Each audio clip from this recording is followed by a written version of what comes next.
Welcome to the Balance Consciousness Podcast, an assortment of enlightening conversations that inspire balance in your wellness of the mind, body, heart, and spirit. I'm your host, Jessica Taylor, and my intention is that with each episode, we open a channel of communication within our energetic systems, increasing our critical thinking, awareness, authenticity, sovereignty, and empowerment. Thank you so much for joining me today. Let's dig in.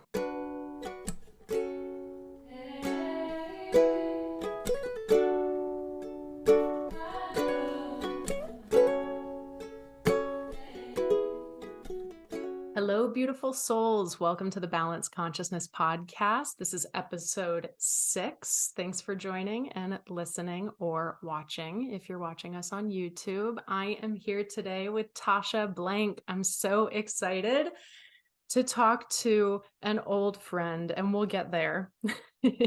But let me introduce Tasha. She is a celebrated international DJ, a somatic practitioner, a coach, creative mentor, founder of Powerhouse DJ School, PHDJ, and founder of Body Language, a global dance party reviving the soul of nightlife with a uniquely raucous, sexy presence and rich culture of respect. Now, I'm already going to say on top of that, because we will talk deeper into this, is that she's also getting much more heavily into really deep somatic work and helping people through that process as well. So we're going to talk a lot of somatics today. But Tasha, thank you so much for being here. I'm so stoked. I think that we've been trying to schedule this for like 2 years, actually. You've been talking about it for a long time. Yep. It was before I even decided to finally go for it and launch.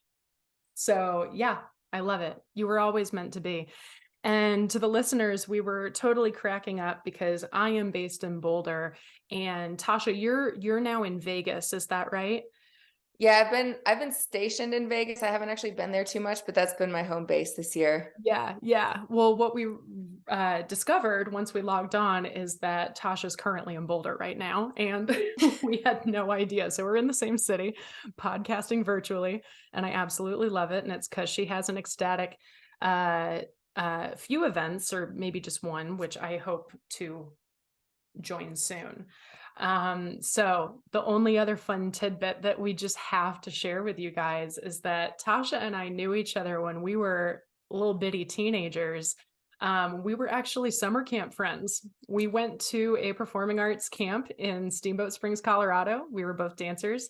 And we're going to talk a lot about how the dance world shifted us as well. I know that we both have a very similar story and are probably going to have some really cool things to talk about. So dancers, if you're listening, this is going to be a great episode for you.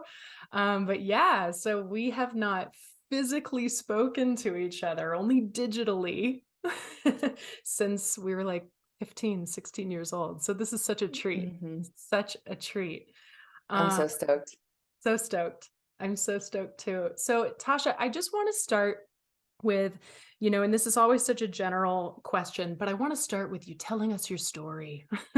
And the reason why is because I love hearing the journey of how you got to your current wellness state and your current wellness passions.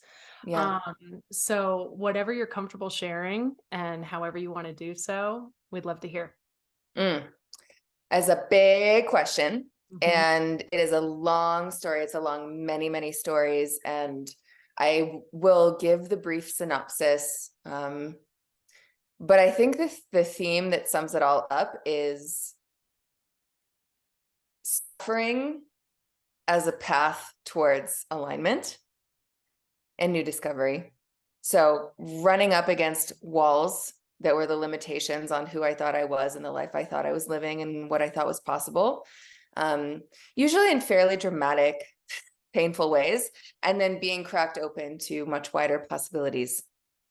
And yeah, I was a trained dancer, as you know. Actually, so I gotta say, we didn't just go to any summer camp. Like that camp was hardcore. It was where the Juilliard faculty went to train And a lot of the Juilliard students went during the summers, and it was like a toe dip into the professional dance world. And what I noticed as I got deeper and deeper into the dance world was that I got less and less happy. And the joy of it, my enjoyment of the act of dancing, just kind of got sucked dry until I wasn't getting anything out of it anymore. And so I shifted my focus. It was kind of that fork in the road at 17. Do I go to dance school? Do I go into academia? And I chose academia. And the path that took me down was I moved to New York and I was studying critical and literary theory and like very, very heady stuff, cultural studies. And I was getting into like taking lots of Adderall and smoking cigarettes and pulling all-nighters, writing theory papers. And my body broke down. And I had a physical and emotional, like absolute crisis. I'd never experienced anything like it in my life. It was utterly humbling. And no Western doctor could explain what was happening to me. And many of them told me that we were never going to figure out what was going on. It was impossible to figure out what was going on. And all I could do was take medications to manage my symptoms. And I was like, I know what's going on. Like, and it wasn't, it was I knew what was going on spiritually, energetically, and emotionally. And I got that that was causing all these physical symptoms. And I got that there was a lot happening in the physical world, manifesting in the physical world, that I hadn't been aware of, that was like coming from other places. And I was like, oh, wow, the whole way I'm doing life isn't working. There's a whole other thing happening that I can't see that's influencing what I can see. And that sent me down a path of, getting my Reiki mastery my junior year of college, and studying nutrition, and getting into psychedelics. And that year, it was 2006 that I had this sort of very rock bottom moment. And then it was 2007, summer of 2007, I landed at Burning Man and discovered electronic music and dancing, I'll say, from the inside out, as opposed to from the outside in, which is what I had been doing when I was doing somebody else's choreography and trying to get my lines right and trying to make my body a specific shape. I actually discovered a way of moving that felt like it came from my being and touched into parts of myself that I hadn't felt since I was a kid. And yes, I was on drugs. And there was a moment, I've told this story on a bunch of podcasts actually, because it's such a moment in my life. It was one of those forks in the road again. I was having this absolutely peak moment. I was tripping on mushrooms. I was dancing. It was probably 2 a.m. in the desert, amazing music. And I felt like I had absolute control over my body and absolute freedom at the same time. So I was doing moves I'd never done before and totally confident inside of them. And at a moment where I was like, this is the most amazing thing I've ever felt. Am I just on drugs? Like maybe I'm just on drugs and that's what that feels like. Mm-hmm. And then I looked around me and I noticed that there was a crowd of people watching me. And I was like, okay, this is real. This is actually happening. I've tapped into something that's real here. I want to figure out how to access this whenever I want without having to take anything. Mm-hmm.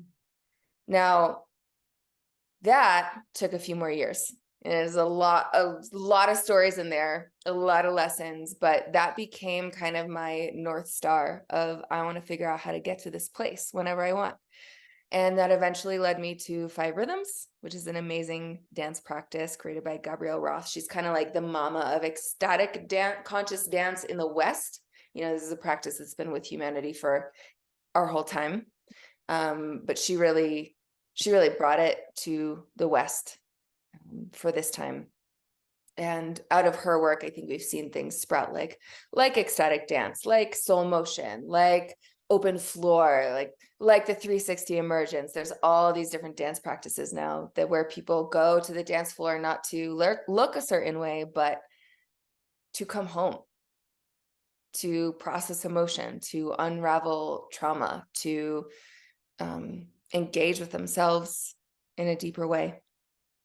And I would say, yeah, that's the origin. And there's like so many other stories I could tell you that have happened in the last 15, 16 years since then. I'll start there. I love it. Yeah. Amazing.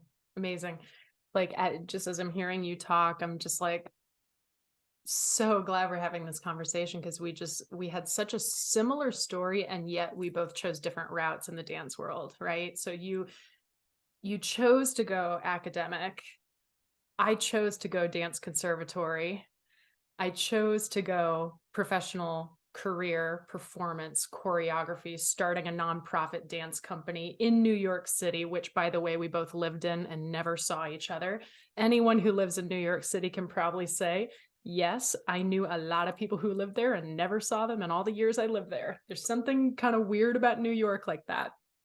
But I went through that whole process, and yet I can say almost exactly what you said in terms of dance. I love specifically what you said about when you're performing someone else's choreography, you were not feeling it from the inside out, right? You were trying to embody their vision.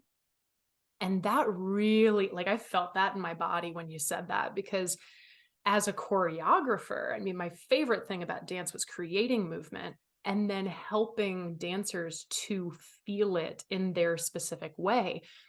And what a challenge in the concert dance world to do that, because I have a vision of what the movement should look like, but I also want the dancer to embody a specific feeling and to experience it more than perform it. And then I'm asking them to perform it on a stage, for a gala for donors so that we can all get paid, hopefully.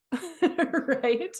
So it's just, I know that you can relate in me saying that so many of us who got into concert or commercial dance, just professional dance in general, in terms of the performance aspect, we probably originally got into dance because, wow, it felt so great. It was a form of expression, right? It was a way in which we could communicate without words, or when we couldn't find those words. At least that's my story. But then when we start to make it a professional pursuit, it just completely changed our awareness of our body. You would think that we knew every little nook and cranny, maybe on a physical level to some degree. But when you're starting to get cellular and trauma and energy and, all of that, holy suppression, Batman. Like, Mm-hmm. and especially if you're, I don't want to speak black and white, but if you're basically from our generation or older, we can all probably say we had at least one abusive dance instructor Mm-hmm. who degraded us, because that's how they were taught. It was a Mm-hmm. learned, legacy. And, one thing that you said in your website about how the dance world affected you was that the words you used were perfectionism and shame. I think there was something else, but perfectionism and shame really just set in. And it was like the more you were pursuing that field, the more opening to suffering, the more that suffering would come in. Um, and it's just really interesting to me. I relate so much. And now with me, fast forward, I don't have a dance company anymore, and that was the image that everyone saw me as. I come back to, well, movement's just healing. And it's so fascinating, because as something that was my life for such a long time, I don't miss pursuing it in that way in any capacity. There hasn't been one day. So I love just following what you're doing, because you have embraced movement in this way that I want to continue to do so. So I'm learning Mm-hmm. from you from afar. I love that. Yeah. And, I wouldn't pin it all on dance because there's certainly professional dancers who don't have eating disorders. There was a lot going on for me in my constellation. And like, I think the eating disorder would have happened regardless. Mhm. But you put that eating disorder in a studio with fluorescent lights and 360-degree mirrors and tights, like that shit is hard. Yeah. All you're doing is examining yourself and being examined by your Mhm. fellow dancers. And, the more serious you get, it's like gets more and more competitive, right? Because we're kind of like, oh shit, this is actually going to be how I want to make my living. I need Right. to be the best. So yeah, and it is really interesting what you brought up around the body awareness piece, because there is a huge amount of body awareness that professional dancers, classically trained dancers do have. And it's more, I remember it being in the realm of like, oh, my right psoas is shorter than my left. This extension like doesn't, it's really treating the body as this 3D instrument. Mhm. And like, what can it do? Mhm. As opposed to the incredibly complex universe of emotion and stored memory and the animal part of us. Yeah. It's interesting because even before you get to the emotional, the energetic, the spiritual aspect of our connection to our bodies. I mean, hearing you talk about dancers, right? Yeah, I have this imbalance, or my right leg extends better. I can do a triple on the left, but a double on the right, that kind of thing. I mean, I can also speak still just at the physical level as someone who also certifies Pilates instructors.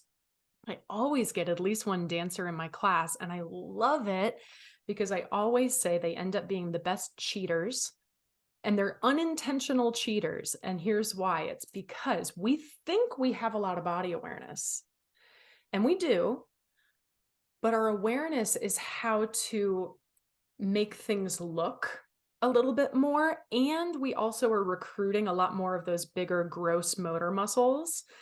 And then when I tell them to let go of those and to find those tiny stabilizers, it's like, holy crap. And we have this huge thing of like, I'm learning about my body for the first time. And they're working their body every day. So my point is that it's never ending with just our bodies, with just our meat suits. We can continue to Mm. just dig into like another layer and another layer and another layer of how we can stabilize ourselves more, how we can feel less pain. And that's just on the physical level. Mm-hmm. And then we dig into what you're talking about. Where are our stored traumas? Where are we holding emotions? Like, Mm-hmm. and this takes me into my massage therapy background, and also as a Reiki master, my energetic background of, when you have a client on the table and we're doing some sort of release and all of a sudden we're in tears on the table, or we're having a giggle fit and we have no idea why, and can we hold the space for that and not have to analyze it necessarily and just allow it to move through us and honor it and understand that our body is holding emotions from not only this life but many, many before. Mm-hmm. So yeah. Mm. Ugh, the body. Mm. Yeah, it's never ending. I hurt my neck really bad actually a couple months ago. It's the first time I've had that kind of injury where when it was really bad, I actually almost couldn't move. Mm. Miraculously, it was like not a serious spinal issue. Like I'm okay.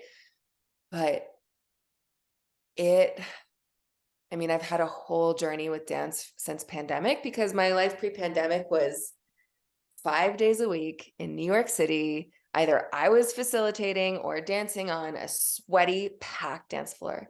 And that's how I lived for 10 years. Like that was my coping mechanism for being alive. Mhm. And when that ended very abruptly, not only was it like the most painful loss I'd ever experienced, Mm. more than divorce, more than like losing, a grandparent, um, Mhm. you know, I was amazed by how painful it was. Like I was amazed by what that was in my system, and I've had this very interesting journey the last few years with navigating my body and how my body wants to move energy without having those big dance floors. It's gotten me into a lot of different modalities and a lot of different paths to exploration. But it has been, I felt like I hadn't quite found my groove in like my dance again. Like, what is my dance now? Mhm. And this injury was so visceral. It forced me to slow down and make the choice to value my body's signals above everything. Well, it actually didn't give me the choice, which is probably why that happened. Mm. Like, I was forced to prioritize and value my body signals before everything. And it made me realize that that big dance that I used to be after on all those big ecstatic dance floors where I would just be the wildest. I would love to be the wildest one in the room. And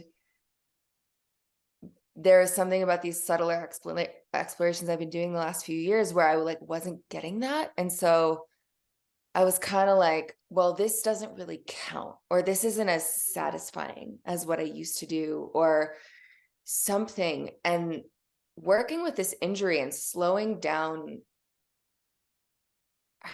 it made me realize how much I'd been devaluing the act of listening to this miraculous vehicle that I live in above any ego agenda, above any sense of trying to prove myself, above any intense catharsis.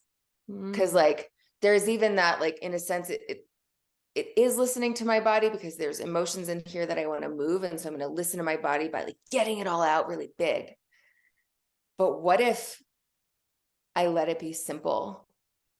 Like, what if I let this body exactly as it is, in all of its limitations, in all of its needs for slowness right now? What if I let that be the most interesting thing to me right now? Mm. And it just opened up I was like, holy shit. And it was almost like that moment of dancing at Burning Man when I was 21, where I was like, wait, I wasn't even dancing before. This is dancing. This was like, wait, I wasn't even listening before. Mm. This is a whole new level of listening. Mm. Yeah. And I love this. I mean, for those of you listening who have no connection with dance, it still applies, right? It's our connection to our body. And I know that, on a on a very, you know, just general level, a lot of us have suffered from some sort of body loathing or, lacking of love in our vessel somehow, whether it's conscious or not. And I just love that it always comes down to the message of, am I listening, or can I listen more? And, when you said, like, can this be the most interesting thing to me? It brings in my meditation mind of like, bring in that childlike curiosity and that wonderment and that, like lightness of, ooh, oh, what's that? Oh, that's kind of interesting, oh, and can we just be open to all the messages that, movement and just our bodies in general can bring up.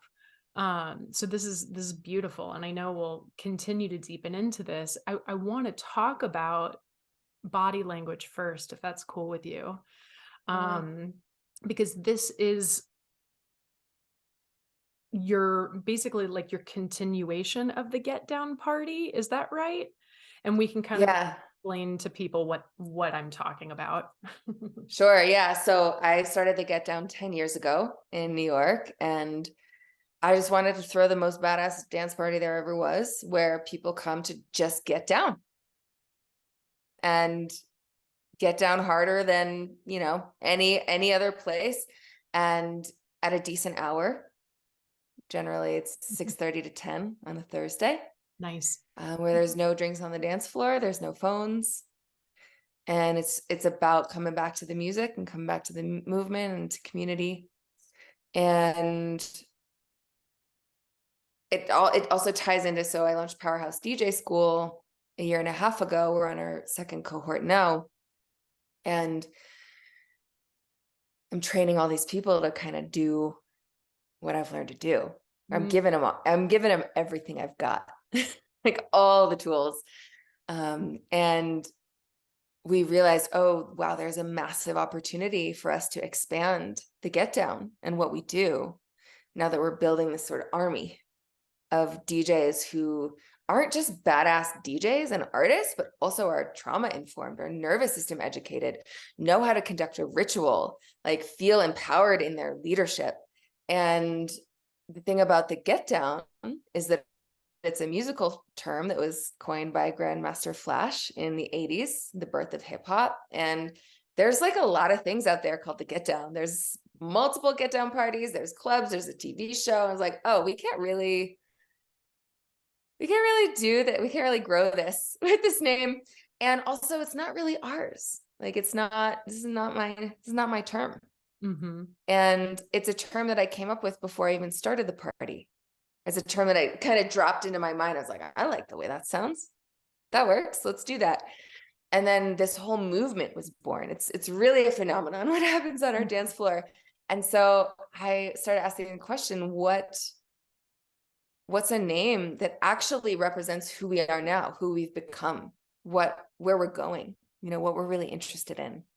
And that's when body language came through, because it's really about exactly that. And so we rebranded about a year ago, and it's so interesting to go through that process of rebranding an institution that's been around for 9 years. Mm. But our community is so awesome. We've been really supported, and now I can really feel the possibility for it going a lot of places, and going a lot of places with a name that stands for what we're creating. Mm. This is so cool. And what I've followed in these now 10 years, and what I've seen on your website to confirm, is that you start a lot of these parties, these get downs, whatever, these jams, these badass, boogies with a really large group of people becoming silent together. Is that Mhm. right? Is that always a part of your ritual? Yes. So that's actually happens in the middle. We open with a little dance class, something that's all levels, super fun, super accessible. And then we'll have a guest DJ come in and do an hour. And then after that guest DJ finishes, we have a moment of silence, or several minutes of silence. And whether it's me or now another person, because in New York, they're going whether I'm there or not, which is so cool. We've got some Powerhouse DJ School graduates who represent, and we have this moment to, if you want to go to a regular party, you can go to a regular party. Everybody's already doing that. But this is an opportunity to actually call in and call up why we're here. Because it's very easy when you go into a club to snap into a mode of like looking around, who's here? Am I cool enough? Who am I with? Mm-hmm. And even pull out your phone accidentally, even though there's no phones. And so doing something as dramatic as asking every single person in the room to get quiet and close their eyes and talk about our heartbeats, Mm-hmm. talk about the brilliance of our body intelligence and what it connects us to. And it's just this beautiful way of getting us all on the same page. Mm. And for me, very selfishly, as like a DJ, as a space holder, that's where I like to start from. That's where I like to push play from, is we're all on a ride together. Mm-hmm. We're in the spaceship together. We're going to go somewhere new, Mm-hmm. and we're down for the adventure. Yeah. I love it, because I mean, really what I've always felt from, watching your work is that it's about community and feeling a safe container of trust, which is then a place for you to have your own individual healing. And I just cannot emphasize enough how much community, even if that community is a party of two, has greatly shifted my spiritual well-being, and just understanding that even if you don't know the person next to you, it sounds like that ritual just is so powerful, where everyone can really come together, and like you said, we're on the same page, Mhm. and now it's like, okay, I see you as you start to move. That must be such a magical time, is then when they start to move together after Mhm. that moment of silence.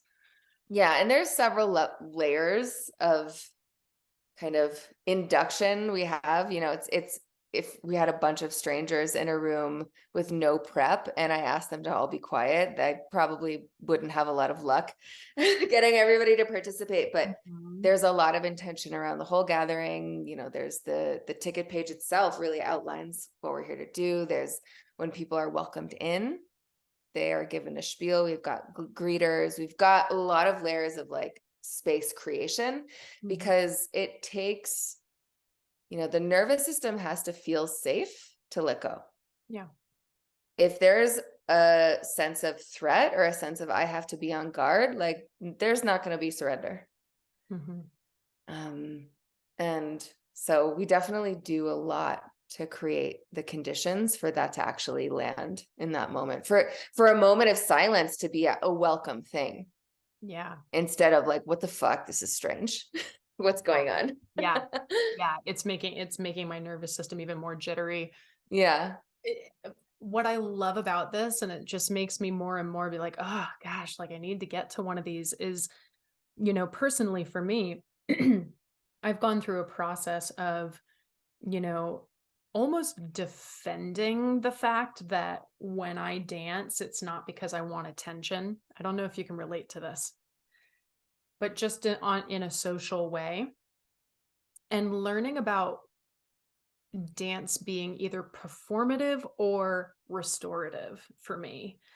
And what's been interesting is that I was kind of almost programmed, conditioned to be performative, out, out, out, out, out. That when I do go inward and start to use movement to restore myself, or just to get something out or to access, you know, it can still be seen as like, oh, look at her, she wants attention. And I think that might be a stigma coming from the dance world, and that I've, spoken with other professional dancers, that it's the same thing. It's like it's hard for people who have done that as a job, or it's been such a huge part of them, to go to something like this and just be. And they're dancers, you know? So I don't know. I just that started to come out, and I don't know if that makes sense or if that landed, but this idea of like, again, our relationship with dance. Of course we can Hmm. perform, right? But to me, that feels so outward now, and it doesn't feel healing in any way. And it's not that I don't mind if people watch me, but I'm dancing more for me. I'm not worried as much about what that person who might be looking at me is thinking of that move. It's the critique and that perfectionism that we got. But I feel like that can also land with, any other person who doesn't have the background in dance that you and I have, who arrives at this. I mean, I'm interested. Do you have like, testimonials, or like anything, that people have shared after experiencing it, possibly if they were a dancer or if they were not, like what their experiences were like? Mm, we have a lot of testimonials. Yeah. What's really cool is I've been working with a new percussionist in the last year, and he's come in, a lot of the artists I've worked with over a long period of time who kind of more came up with the community, but he's come in more in it being established. And he was sharing the other day, as he gets to know more people and talks to more people at the party, and they get to know him, like, oh cool, you're like the new percussionist. He's like, everybody tells me this party saved their life. Mm. And that was Wow. just that. Yeah, so I cried when he said that. Yeah. I think I think that freeform dance, when the intention is to show up and express and listen and tell the truth, is very exposing for everyone. So with the professional dancers, it's going to bring up a whole set of things. And with anyone else, it's going to bring up a whole set of things.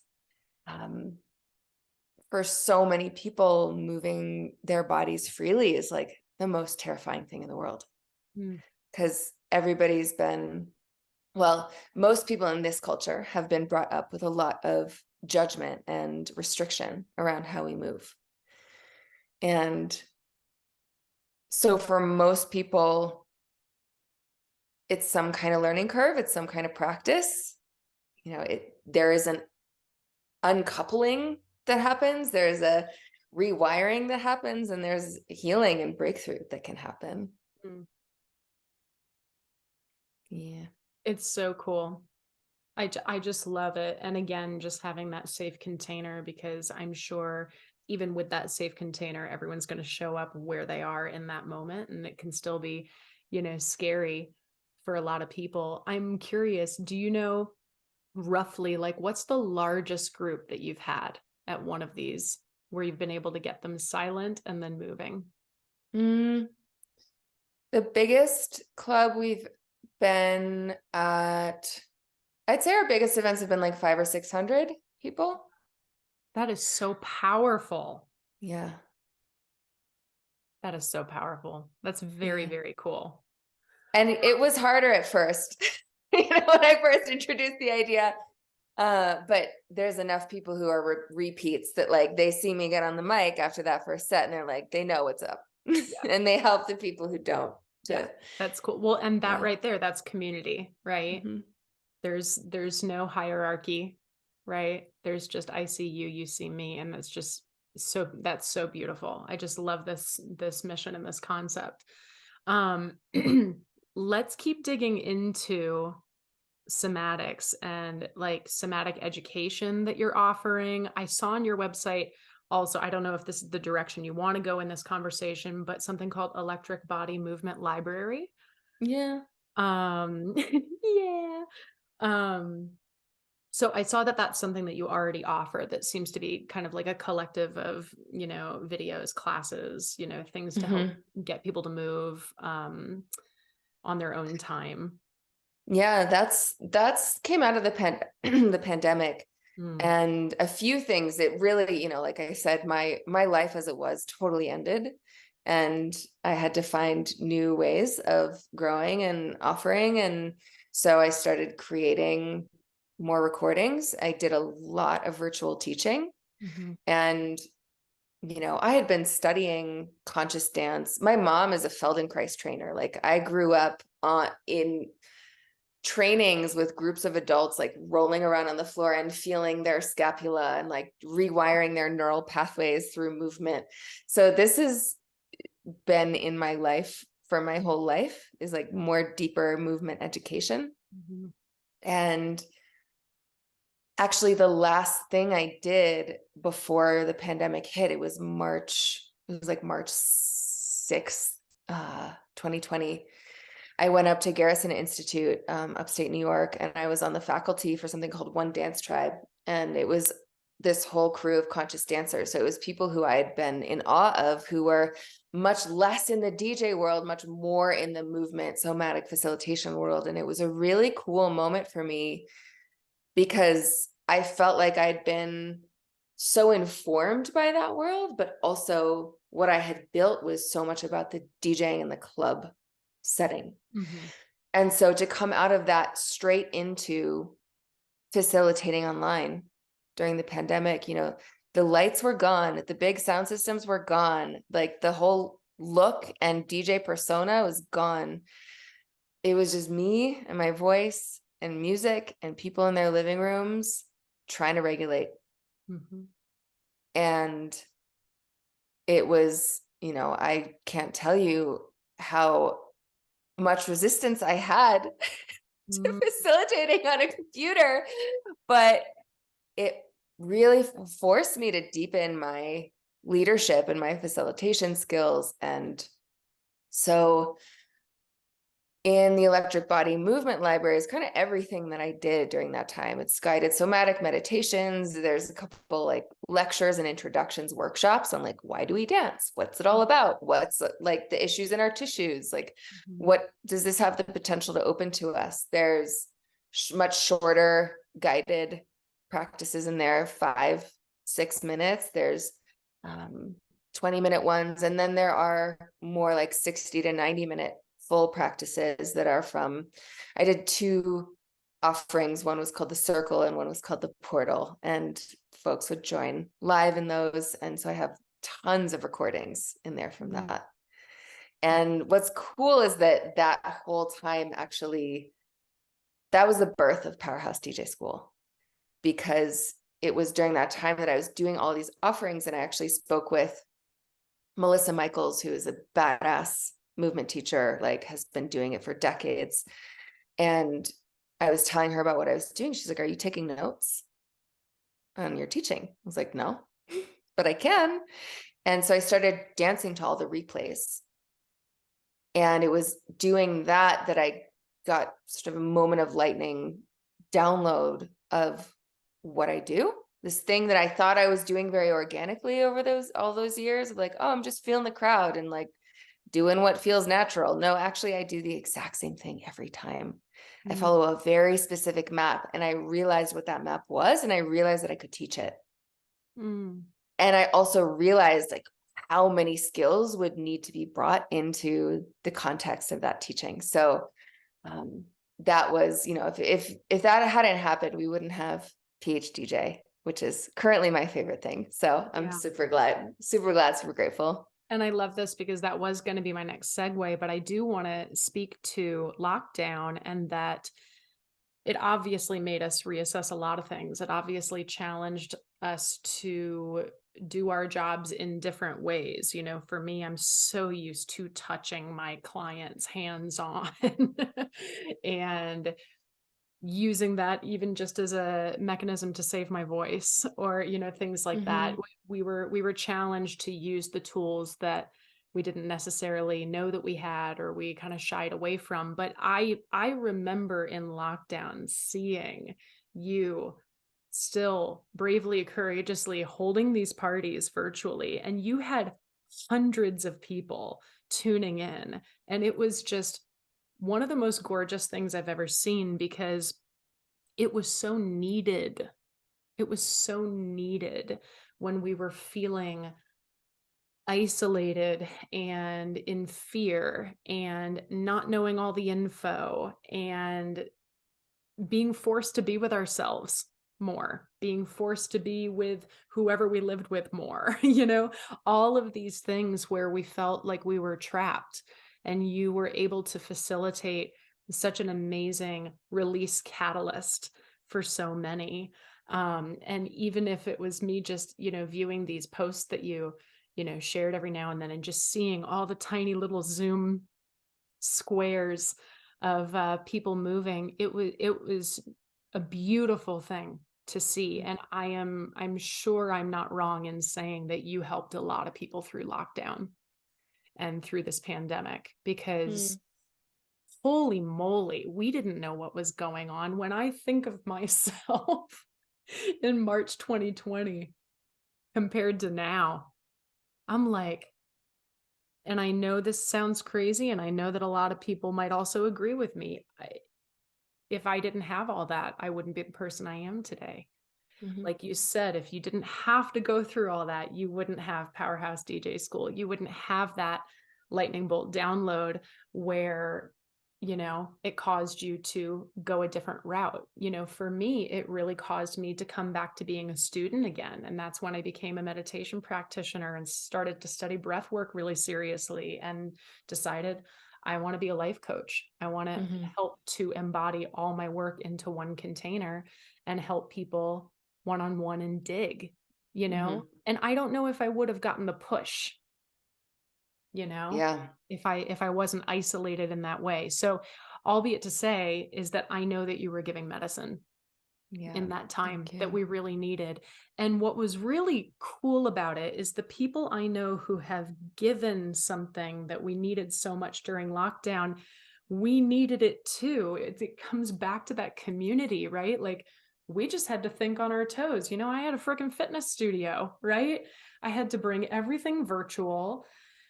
All of my clients who never wanted to do Pilates mat, they were forced to do Pilates mat. They couldn't be on the equipment. And what was amazing was I had the largest classes I had ever had. I retained like 80% of my clients that entire time. I started to notice that my clients were actually getting stronger because they were craving classes. They started to do more. And then once we were back in person, I kept virtual classes going. People were attending some from home, coming in person. We ended up gaining new family members all around the country. Like it was a really beautiful thing. So those catalysts, are always amazing lessons, when we think that something, awful is happening in the moment. And that's not to minimize any pain, obviously, that anyone went through in that time, because we all did. But let's talk about Powerhouse DJ School. So you're saying you basically discovered this template um, to help others to learn how to facilitate what you're doing. So yeah, talk about that. What phase is it in right now? How many grads do you have? How often do you hold your trainings? Yeah, so far it's once a year, and we're in our second cohort. So we've graduated one class so far. And what's really cool about how it's building is we were able to bring on 3 of our graduates from the first cohort as coaches Mm, for the second cohort. So we're like incrementally increasing the support that's available. And actually, another one of our graduates became our online business manager. So it's really cool to see the team keep growing from itself. Like it keeps evolving with people really, it's a deep initiation, the program, and people have a really powerful time with it, and they want to get involved and they want to do more. And so it's just so exciting. It's so cool to watch it really work, because like, do people learn to become really badass DJs and deep artists? Absolutely. But they go through a major process within themselves that helps them become the kind of person who can actually hold that kind of space, that can stand in front of a crowd of 500 people and say, I've got you. You're safe, to actually let go, to actually feel all the things you've been avoiding this mm, month, this year, whatever. Like, there's a lot that goes into that. And so it's intense. It's a rigorous program, and it's so satisfying because I get to bring like literally everything I've ever learned mm, and pass it on. And also everyone then has their own flavor. So like our coaching team, they each have their own incredible backgrounds, and they've each metabolized the information in their own way. And so they have things to bring that I actually can't. So it's continuing to ripen and get enriched. mm. Yeah. So are there any prerequisites? Are there any requirements for people who are drawn to this? Do they already need to have DJing background? Do they need to have any sort of somatic background or anything like that? I talk to every serious applicant Mhm, for at least a half hour, if not an hour. So it's a very like curated group. mhm, That said, no, not particularly. We have a lot of folks who come in who've never DJ'd, but I mean, the real prerequisite is that people feel a deep call mhm, to do this work. mhm, Their lives have been changed on the dance floor. They've experienced the power of what music and dance can do, and they want to serve that medicine. Like they get it, mm, even if they don't have a background. Because we do offer like the course is built for people to be able to come in like having just purchased their first controller. mm, And so we look for alignment and awareness and the desire to serve. mhm. Beautiful. The Yeah. desire to serve, especially, it just, Anytime I hear that, I'm like, all right, cool, I'm listening. Are we serving the self or others? That is Mhm. always my question. So this is amazing. So you're currently in your second. When are you gonna start your next one? January 2024. Okay, It's an 8-month program. cool. So we finished this one in August, Mhm. and we already have several folks enrolled for 2024. We were getting applications, so I just decided to open enrollment, and we got a whole bunch of people that jumped in. So we're like, okay, this is super happening. Amazing. Yeah. That's so awesome. And do you cap it at a specific number? Yeah, we've had 30 the last 2 cohorts. Now with the coaching team, we've now experienced that it really works. Like the leadership in this organization, it's so much bigger than me, what's Mhm. happening. And so we will have room for more in the Mhm. next one, but we're still going to keep it intimate. It is, in addition to being a training, it's really a collective. It's like a Mhm. collective of artists who are coming into their artistry together and coming into their community building together. And so we still want it to be the kind of size where everyone knows and feels each other and gets to know each other, and Yeah. can be a support to one another. Nice.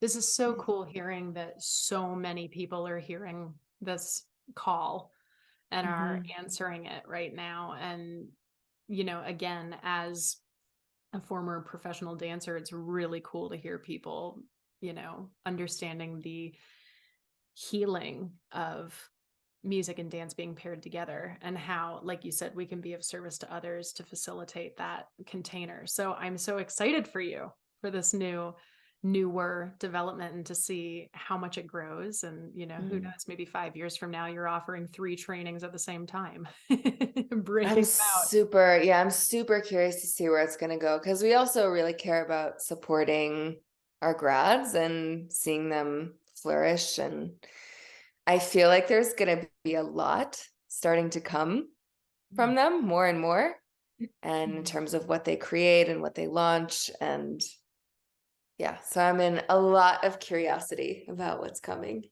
That's so cool. I'm always Yeah. going to keep my eyes on you and, so I can stay posted because yeah, it's amazing how your journey has spanned now. And again, I can relate from the, working with clients to then wanting to train soon to be facilitators or teachers or healers, or it's a really powerful thing. And I'm sure that you can relate in, how I feel when, a certification or a Reiki training is complete. And I think, wow, like the work that I facilitated here actually is reaching so many more that I'm never going to meet. And Hmm. that right there is just like, oh, it just makes my Hmm. heart explode. Um, that is how I can reach the most people, Yes. I don't have to be personally connected one-on-one to feel that. Yeah. So I know that you can relate to that as well. Um, I'm interested. I want to switch it into a little bit of a personal question now. I want to know, what are you doing right now? What are you starting to tap into personally for your own wellness, whether it be physical, mental, spiritual, emotional? Is there anything that you're currently sitting in or exploring or striving for? Oh, yeah. I've had a big shift really in the last month. It's called rest, and I'm learning all about it. My life, I can't even, it's ridiculous. Like the number, I think last year I slept in like 50 different beds. Wow. Like the level of travel, of nonstopness, I think for the first quarter this year, I had about 3 days off, and that was including having this horrible neck injury. Like I worked through that whole thing. I traveled through that whole thing. And I think there's a few reasons for that. There's a part of me that just, I in digging into like, what is this in me that can't stop? Mhm. I have this memory of when I was 5 and I was on the swim team, and I lived in the same neighborhood as our swim club. It was like down the street. And there was a day where I think I had the flu. I had a fever. Mm. And my mom was like, okay, you can't go to swim practice. You have to rest. And I was so mad. I literally went, put on my bathing suit, got my stuff, and started walking to swim class. 5 years old. My mom had to come chase me down the street and take me back home. So there's like a part of me that's kind of just, I just want to eat life. Like, I just want to do it all. I just want to say yes to everything.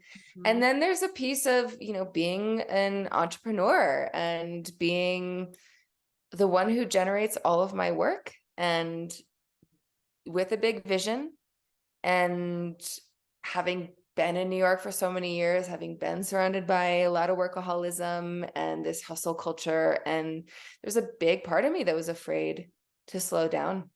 Mm. And the message just kept coming clearer and clearer in the last couple months. And so there was a little bit of a transition phase. And then once I landed in Boulder 2 weeks ago, it was kind of like, I'm still showing up fully for Powerhouse DJ School, for Body Language New York, the team on the ground there, for my clients. And I just started saying no to a lot of things. And the last 2 weekends, I didn't have any plans, which is, I don't remember the last time that happened. It was so for me, because I do meditation, I do dancing, I do yoga, I do breath work, I do all these things that are like good for my health and wellness. And the body needs us to not be doing all the time. And there's so much that's happened that my brain literally just needs space Mhm. to digest. Yes.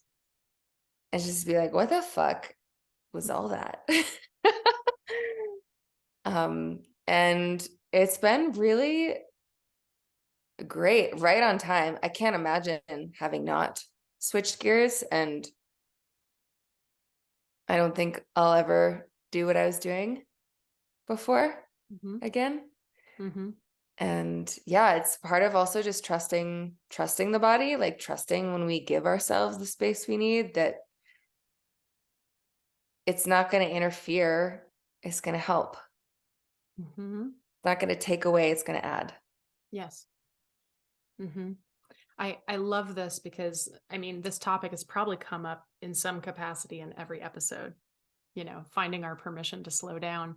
And what I hear when you're speaking about this is the word nourishment.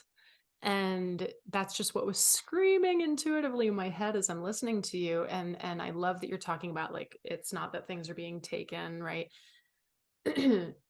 When we do things like meditation and breath work and, move our bodies and things like that, you know, yes, they're so regenerative and they can be very restorative, but they can also release a lot as well. And even just in that, we need time to integrate and to, just like after a psychedelic ceremony, we need time to just be and not do. And especially in America, that's really, really challenging, even if Mhm. you are setting such strong intentions to do so. And I always find it such an amazing situation that we are in when we are an entrepreneur, where we do have the freedom to create our schedule and then we create a massive schedule. Yeah, 14 hours a day is Exactly. scheduled Exactly. So 7 days a week. exactly. So it's almost like this idea of like, well, when you're given the power, what are you going to do with it? Mhm. Like when you're given that power to manage your time, to manage your schedule, what are you going to do with it? So just this word nourishment came to mind. And it's, I tell clients all the time, like, we talk about the difference between self-love and self-care, right? Self-care to me are tiny little acts that can make us feel good and they're necessary, but we aren't necessarily loving ourselves when we do it. Going to get a massage is not necessarily loving ourself on a deep, deep, vulnerable level where we truly see ourself and accept it. So I was about to go in 6 different directions when I said that. So I was like, what was I saying? Nourishment. The act of nourishment to me is what will then recharge me and fill me back up so that I can, like we mentioned before, be of service in a more powerful way, right? And I know every entrepreneur, especially if they're solo, if they're listening to this, they have probably been through this story up and down again and again and again. I am going to complain about being too busy because I'm too busy. And then when I'm not busy enough, I'm complaining because I need the busyness and the income and the productivity and the validation and all of those things. So finding that middle in that nourishment is so amazing. I myself have been really exploring what nourishment means to me. I do very similar practices as you. I move my body, I do breath work, I meditate, I tap in spiritually, I get in touch with nature. What I find is that if I stick with the exact same routine every day, now ritual is crucial to me. But if I stick with the exact same routine every day, even that starts to become, I need to do it. I need to do it. It's a task. I don't know. Do you relate? Sometimes it's about going back to what we started this episode on. Are we listening? What does my body need right now? Should I be doing breath work just because I should be doing breath work? Is my body wanting breath work right now? Does it want to move in this way? Maybe it actually just wants to rest right now. Maybe it wants to sit. Maybe the best thing for my body right now is to sit on the couch and watch a show, because like how often does that happen, right? Like when you say an open weekend, I totally relate. I'm now currently in a space where I'm like, a free weekend. And this is when I feel like I really see myself. When I have the free time, I start to see, what is my relationship with that free time? Am I going into that deep-seated perfectionism that I learned from childhood? Am I going into that, oh, I need to be doing something to feel like I'm being productive or accomplishing something, or that establishes my worth? For you, your manifestation of the trauma you experienced as a child was an eating disorder. For me, I can absolutely say it was workaholism. Absolutely. Do more, and therefore I will be more. Well, in my years in New York, how many times did I have to get sick to listen? It wasn't until I left New York. So I'm talking in circles a bit, but nourishment just really came to mind as you were saying that. And I was like, yeah, I'm going to continue to tap into that more. And I wonder what the listeners think as well about like what nourishment really means to them. Like what recharges your batteries, what puts the fuel in your tank. And by that, I don't mean what energizes you so that you can do what you need to do. What helps you just to come back to being you, still being rooted in the earth and clear and ready to be of service in whatever capacity that is. So yeah. Even that question of what helps you do that? So I've been trying to slow down for a while. I remember actually at the beginning of pandemic, one of my mentors, Kate Shayla, who's an amazing movement teacher, sent me this message. It was like, slow down, take a day off. Like your vision's not going to abandon you. And I knew that I needed to, and I wasn't able to, even though I lived in a monastery, even though I lived in the middle of the woods for 6 months. Like I didn't stop. I was still creating the whole time. I couldn't stop. And once the world opened up again, I was like, boom, like, let's fucking go. Mm. I did, because also by that time, I realized I was starting a school and I was like, oh, there's a few more trainings I need to get under my belt. And so I did a bunch of like training action in somatics and tantra and different things, and started traveling a lot more. And then like the clubs opened up again, started doing parties again. And then I became nomadic, and it was just like nonstop. And so I've been trying to crack this code for years, and I just couldn't stop doing, Mhm. even when I was doing restorative things. Like Mm. I did manage to do restorative things. But it really drilled another one of my teachers. I got told so many ways in the last few months of slow down that it was like, if I didn't listen to this, I would be such an asshole. Another one of my teachers went through her schedule with me. She told me about how she calculates the number of days she takes off compared to how many days she teaches. And she's like, take a vacation, take a vacation. Mhm. Um, and what I'm learning right now is it's not even a what, it's not even a meditate more. It's like I woke up this morning and I just laid there for an hour.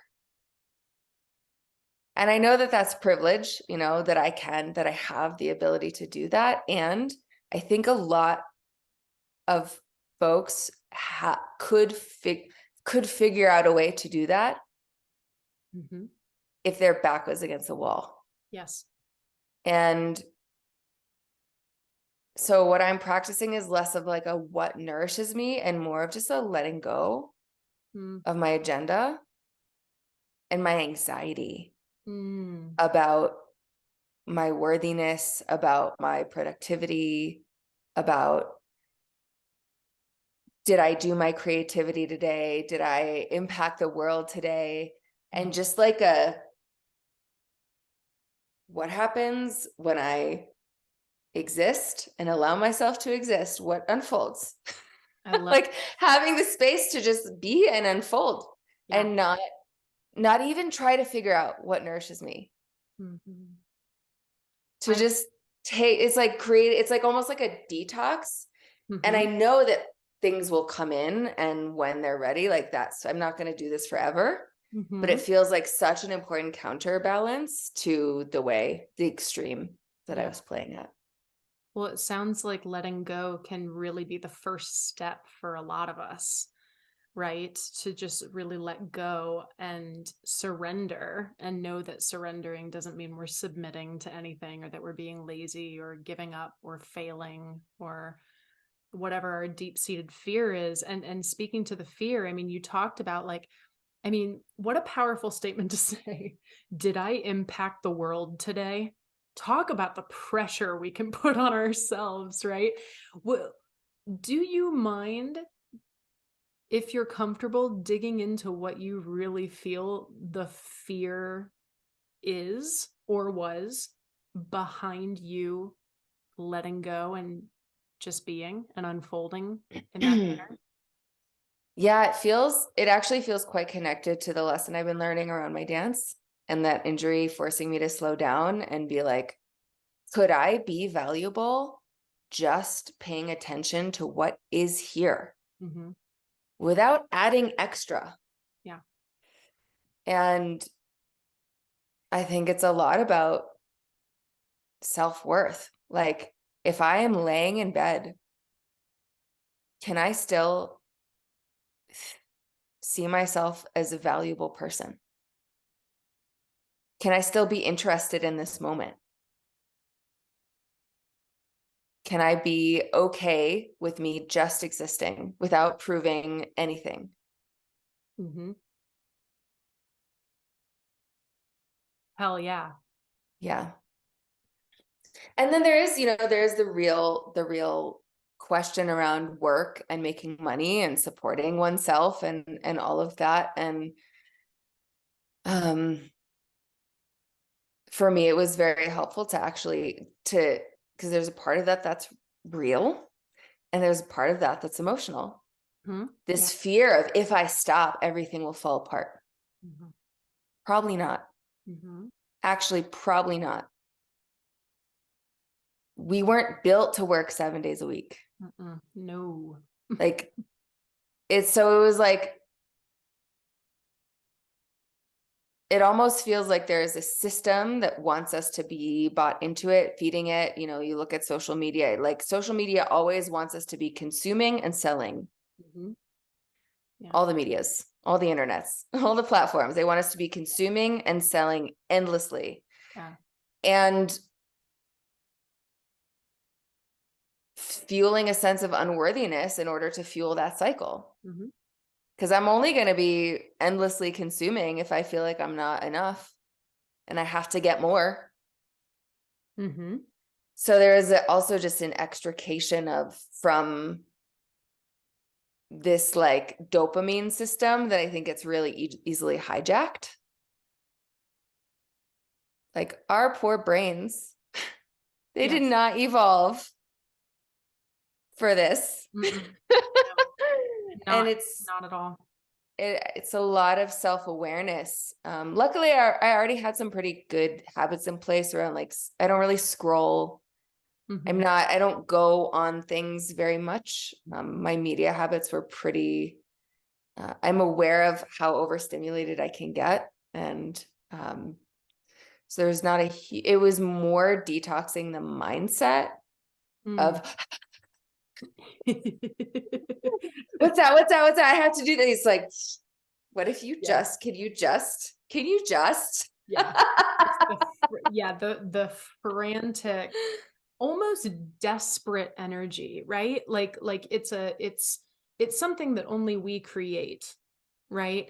And that brings me back to the power that we have. And you talk about self-worth and the social media being something that we can consume to find validation, right? And what, I don't like about it is that it is perpetuating the the belief that we will be happy when we receive something outside of ourselves, period.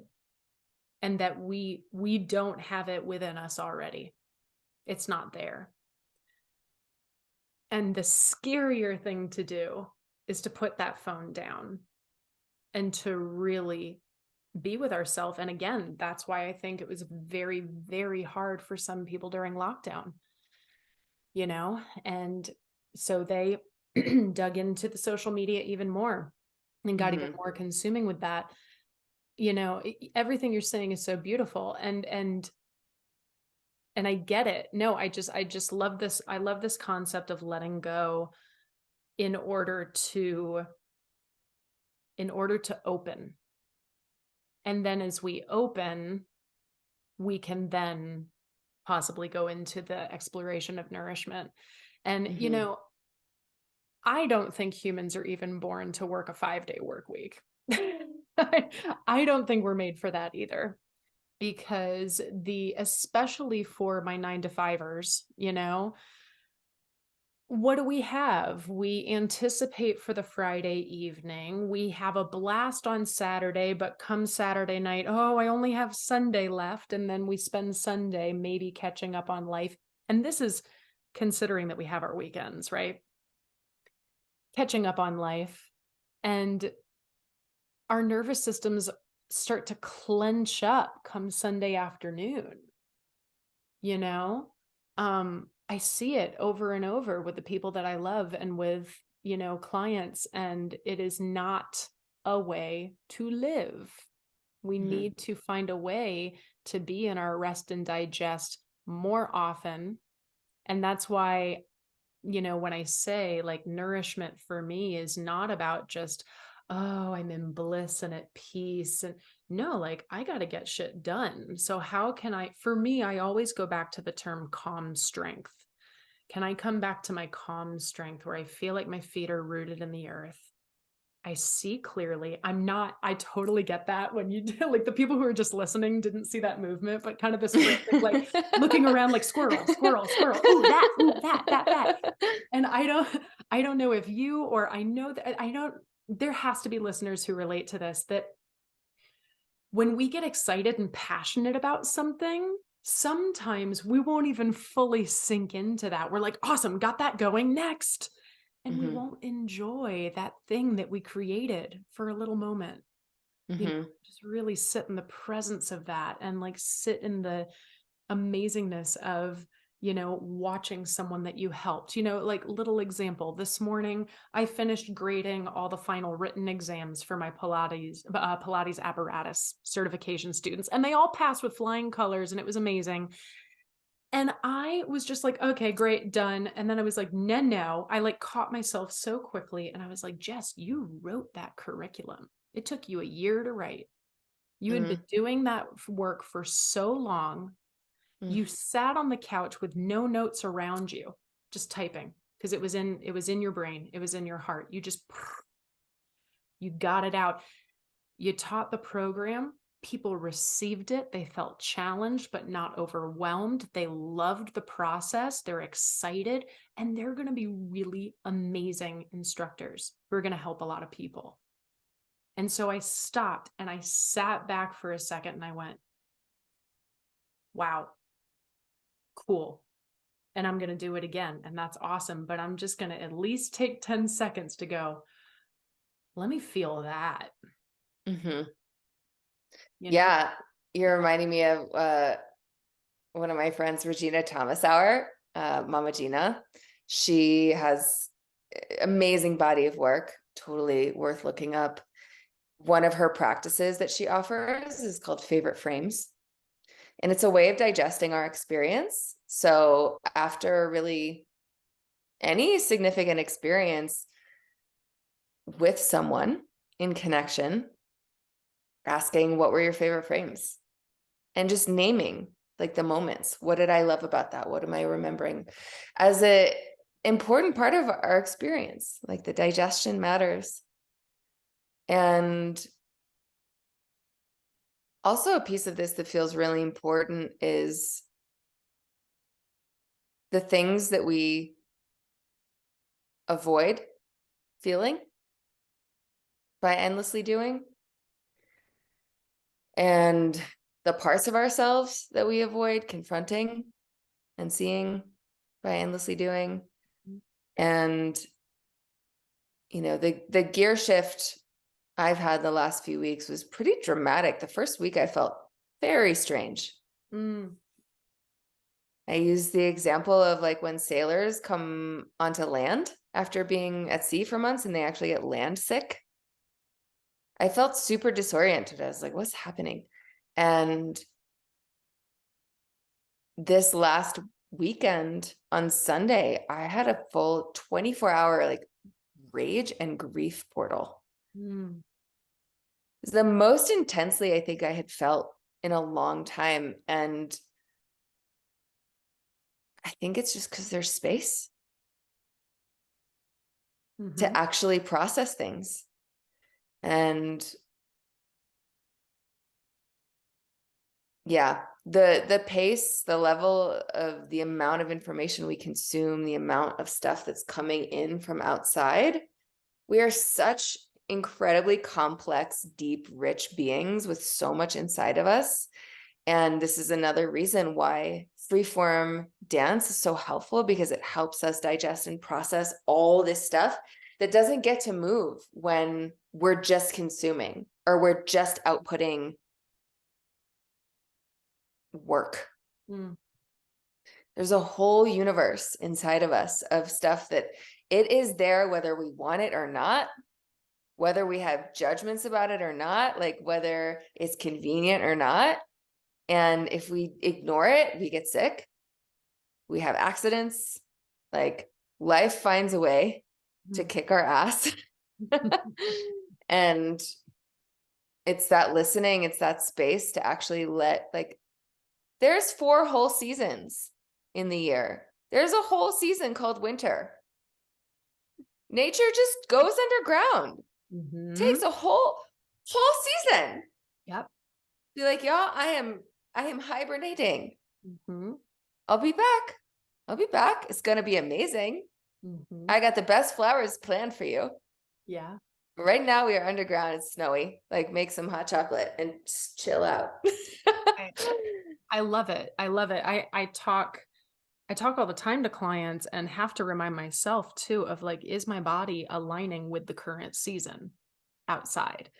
Spring is such an amazing time to be productive and grow and things like that. But if I've been doing it 24/7 the whole year, it doesn't, I'm not working with that energy in as Mhm. healthy of a way.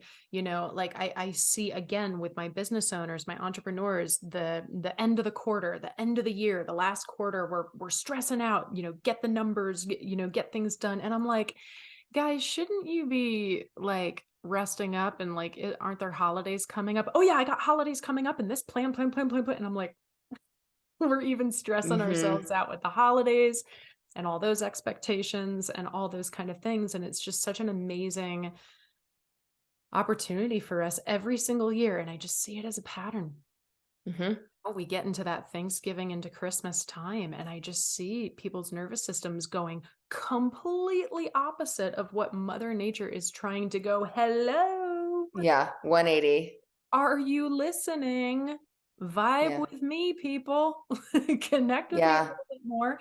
And I say this to not say you're supposed to not be productive, right?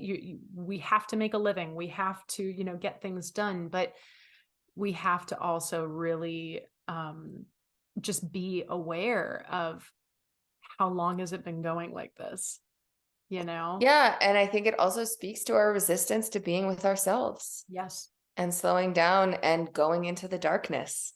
Mhm. That we're in our shadow work module in PhDJ right now. And so it is top of mind right now how, Jung said, if we do not make the unconscious conscious, it will rule our lives and we will call it fate. Mm. And we will hold all of the parts of ourselves that we are not allowing, that we disapprove of. We will hold it at arm's length and spend all of our energy at war with the parts of ourselves we don't want to see or acknowledge Mhm. or approve of. Mhm. And that's what gets in the way of healing. Like healing it's not about feeling good all the time. It's about becoming whole. It's about welcoming everything we haven't allowed that is us back home, Yes. so that it can actually, that amount of energy that it takes to repress, to hold back, Mhm. I think is a huge part of what makes us exhausted, actually, in addition to the overworking and overdoing. It's the holding the parts of ourselves that we think are too big or too loud or too much. It takes so much to hold that in. And that shit's the most fun. That's another thing I love about the dance floor is that it is an explicit, like certain dance floors, it is explicit permission for you to bring all of you. Mm. And like all the parts that haven't had the space to express, that we haven't had words for, all the emotions that we haven't known how to move. It all gets to move, and then it becomes free energy Mm. that's just available for us to use Yes. and create with. Mhm.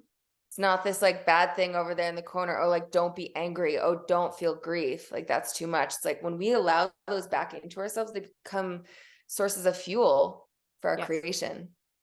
Yes. And it's in that slowing down that we are confronted with the pieces that are like, oh shit, this is here. Yep. Oh, this thing from 10 years ago that I didn't process. Okay. Yeah. I love it. I mean, to me, I've come to learn that healing is not, you know, comforting at all. Healing to me has become exactly what you just described, those moments of, you know, discovery of something really uncomfortable and then purging and then releasing and processing and integrating and doing the work and then reminding ourselves to not forget it so that we can continue to grow. Healing to me is necessary, and we're all going to go through ebbs and flows of it, but it is not fun 90% of the time. If we can start to regain a perspective of excitement and curiosity for what am I going to learn about myself today, that's a profound place to live. And that Mm-hmm. can help, facilitate those healings on a deeper level and help them to move through more quickly, help us to process, more rather than I'll process 85% of it. Man, I'll let you go. No, that's going to come up 5 years later, that kind of thing. But that's what I've come to, learn about healing for me is, when something uncomfortable, or sometimes I just simply call it resistance. If I feel resistance to something, I know that there's a lesson there, period. And in that lesson will be healing. And so rather than I feel that resistance, let me escape, let me run, let me fight, let me freeze, right? Let me numb, any of those tools that we've learned to do. If I feel myself going there, it is up to my spiritual practice and my energetic body to come in, or just my physical body to come in and say, nope, where's the lesson? Mm-hmm. And if I allow that energy to just move, even if it's ugly, it's so much faster. And the messages come more clearly. And again, it then ultimately fuels me with, at the very least, experience and wisdom. Another huge tool that I can bring to others when I am trying to be of service. It's, yeah, healing's a beautiful thing. And we have so many tools that can numb us or make us escape from that healing with our quick conveniences and our instant gratifications, and all of that we've learned. Mm-hmm. And yeah, I could talk about that for a long time. I don't want to keep going on a tangent with that, but I want to ask you a question just off the cuff. Let's see what comes to mind.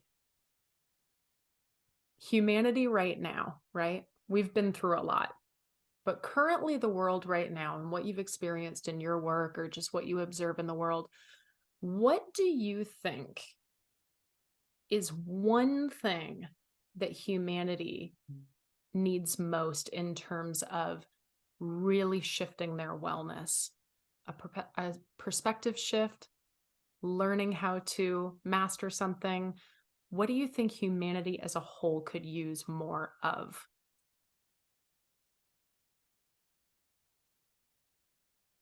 Remembering that we're part of the earth. Like, I'm just looking out at the trees. I'm in the mountains right now. And I think that as we accelerate and develop in this society with tech, we're getting further and further removed from the fact that we are literally the earth. Yep. Like this body, the earth,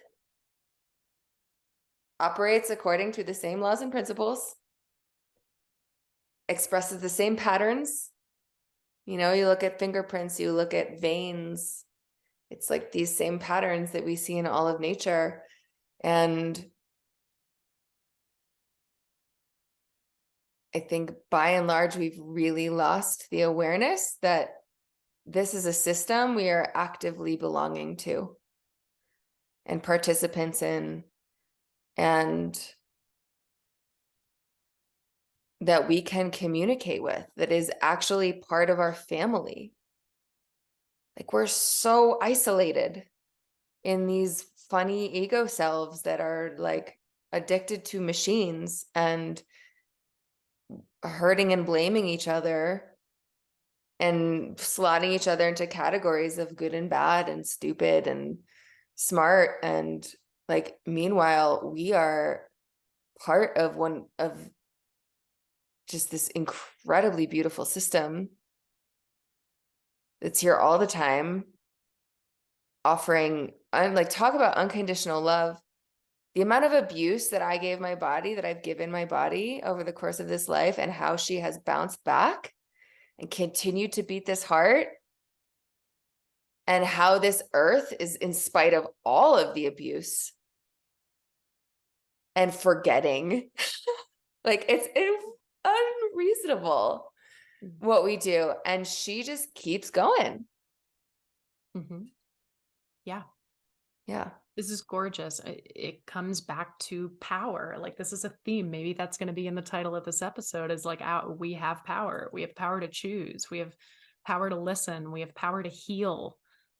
We have power to regenerate. We have power to connect. But like, choice, that's what we have to remember. We have the power to make choices, Mhm. to connect to tech fully, or to connect to something that is already screaming, I am connected to you.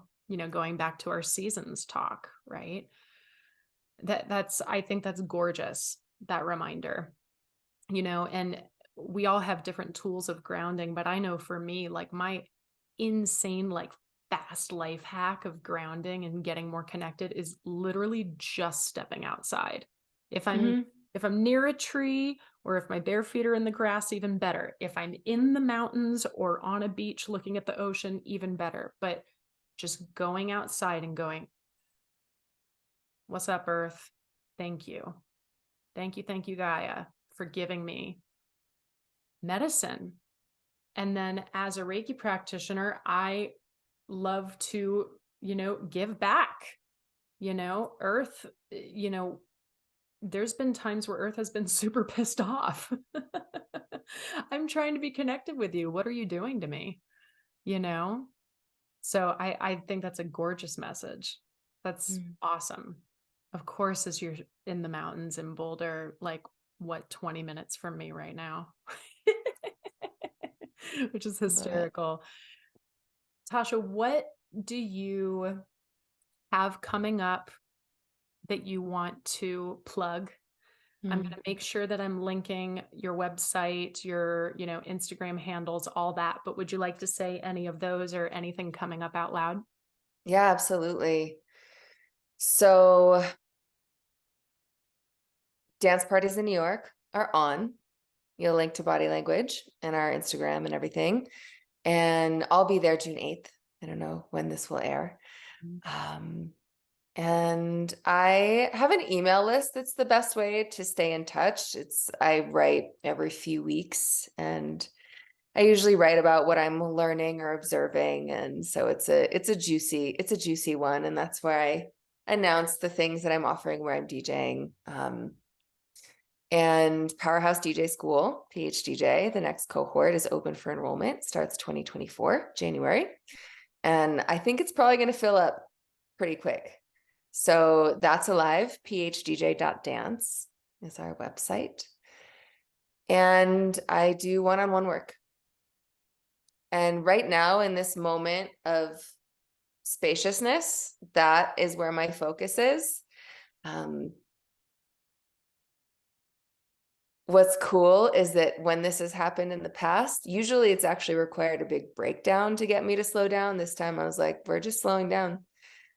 There's always something that comes on the other side. So I'm excited to see where we go after this. In the next few months, I think it'll become more clear. But for now, it's my one-on-one work. It's PHDJ, and then it's body language. And any gigs, as I travel, I always end up playing ecstatic dances wherever I go. Mhm. So best way to stay in touch is newsletter, Instagram. Awesome. Yeah. Awesome. Well, Tasha, thank you so much for carving out time and, having a really deep, juicy chat. And, you know, I feel like this just touched the surface of feeling into our bodies. I feel like I'm going to have you on again in the future because it just feels like it's never ending, that exploration that we can have. So, I hope that this reached people who are connected to or not connected to their bodies right now, just to, at the very least, help them ask the question, am I talking? Am I listening? Mm, Am I noticing? Um, Thank you so much, Tasha. It's been such a it's a pleasure. pleasure. So good. So good. Thank you for having me. So good. Yes, thank you. And to all of you beautiful souls, I honor you for everything you are and everything that you're going to do for the rest of the day. And I hope you have an incredibly balanced rest of your week.